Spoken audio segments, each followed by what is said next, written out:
What's up, guys? Hey everyone. First off, thank you guys all so much for the support. But obviously we have received hundreds of messages via Twitter, Instagram, and email about CarterPulse and what we do. We try our very best to answer all your guys' questions, but we know sometimes it might take a little bit of a delay. We have been doing some live question and answer sessions via Twitch, so if you have not followed us there already, then go on over there and please do that.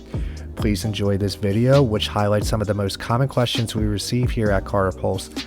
And please don't forget to follow us at CarterPulse on Twitter, Instagram, and Twitch, and press the subscribe button right here on YouTube. If you have any questions that was not answered in this video, please comment them below. Thanks a lot. Are y'all more of an agency or lawyers? Like, how would you, I guess, define the company? I mean, that's why we label ourselves as a management company, because we think that we do more than just what the typical talent agency does. Kev and I are two attorneys in the state of Pennsylvania. We both are still actively licensed and actively practicing.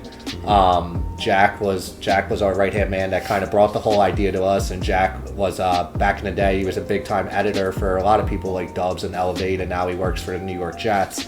So that's kind of like where the whole thing came along, but we don't look at ourselves as a talent agency because we literally just do everything for our clients more than what the typical talent agency would do, and all of our clients would agree and contest that we really do a lot more than what they expected that we would do for them. So right.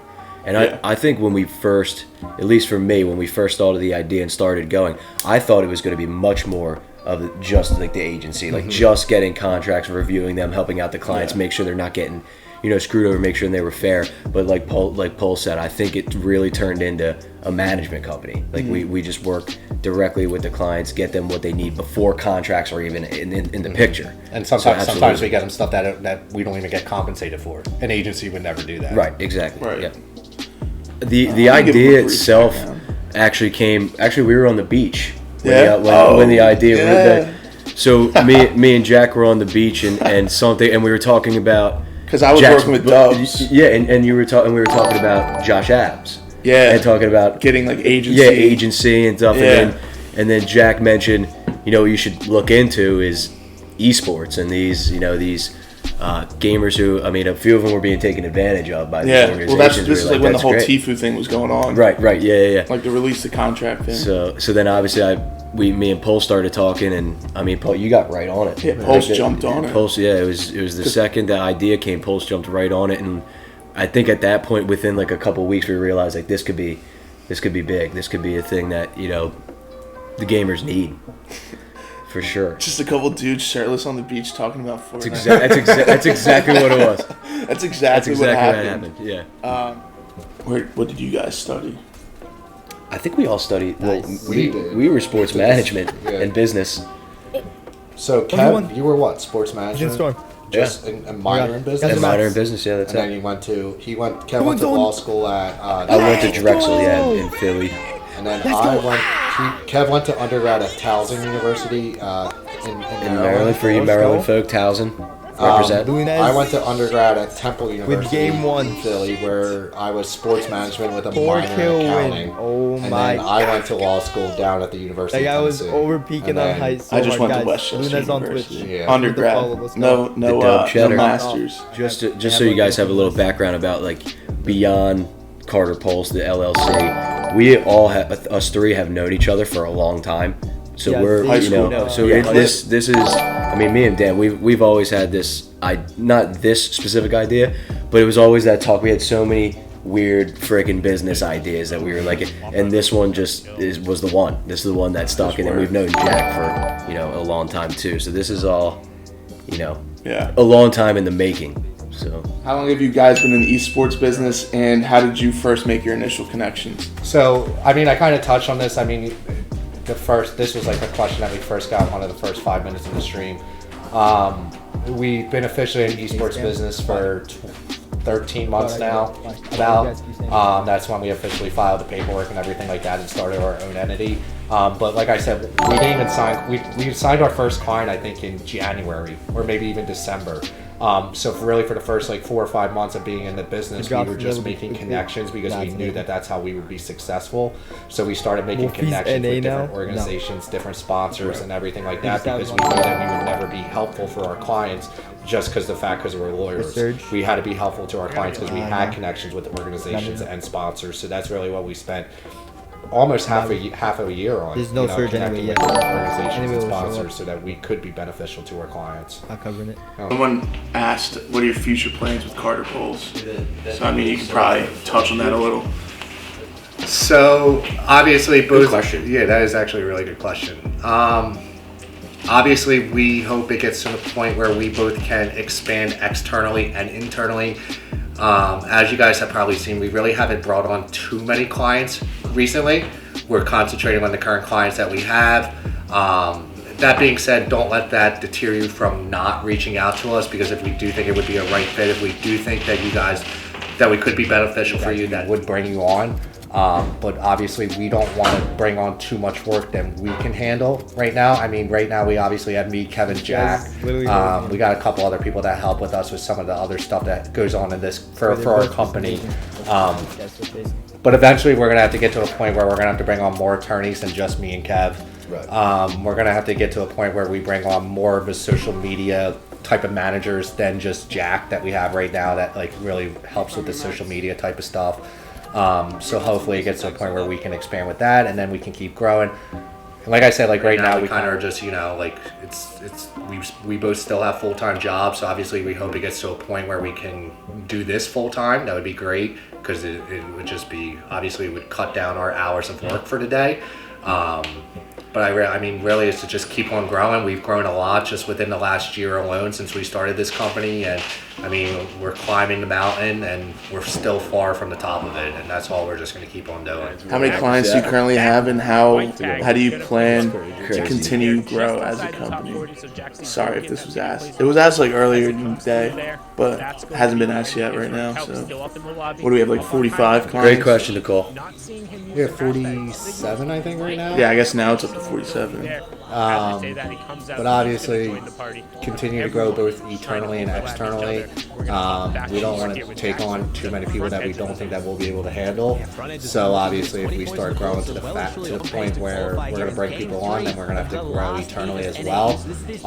But we'll pretty much always consider bringing someone on if we know that that will be beneficial for them. So obviously that shows just recently a lot of our recent signings were girls, and that's because we had a lot of organizations reach out to us saying that they want some diversity in their organization and they want some more girls. So that's why we started signing girls, because we knew that we could pitch them to organizations very easily. So it's pretty much, we'll just continue to grow as we keep going. I mean, we had a lot of growth just recently due to the whole waffles thing. 2 weeks ago we gained 4,000. So we were at 2,000 followers 2 weeks ago, and in about 2 more weeks after that waffles thing happened, we've gained about 4,500 Twitter followers.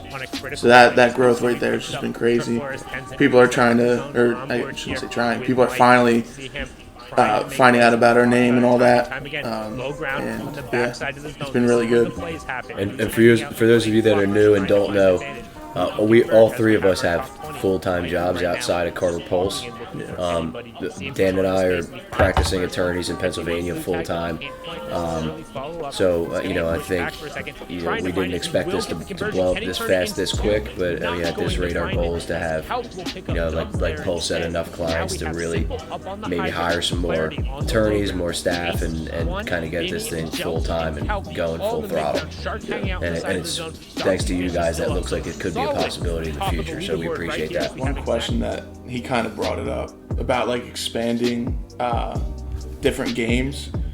So we kind of already did. Yeah, that's what I was gonna say. Just mention on that, because people think we're just Fortnite. No, we have 4 Call of Duty guys, and I mean they were the former world record holding team for most kills in a Call of Duty game, and we actually ended up signing that whole team to XSET. So all the Call of Duty Warzone guys on XSET are our clients. We also have a lot of content creators that focus in different games. I mean, we have like Jared FPS. He does a lot of Warzone stuff. Same with Spartacus. But then we also have people like Crix. Is that a 2K guy? Yeah. Oh, well, we're talking to him. Not officially yet. And we also have people like Crix, who does a lot of GTA stuff. So they're different kind of content creators that aren't strictly Fortnite. And Jack kind of just mentioned it. We're also looking now to get involved with the 2K League. We see a lot of upside with the 2K League moving forward, especially because they have the backing and the support of the actual NBA. So we are always open into expanding in other games, and we already are in other games and in other areas. It's not just Fortnite.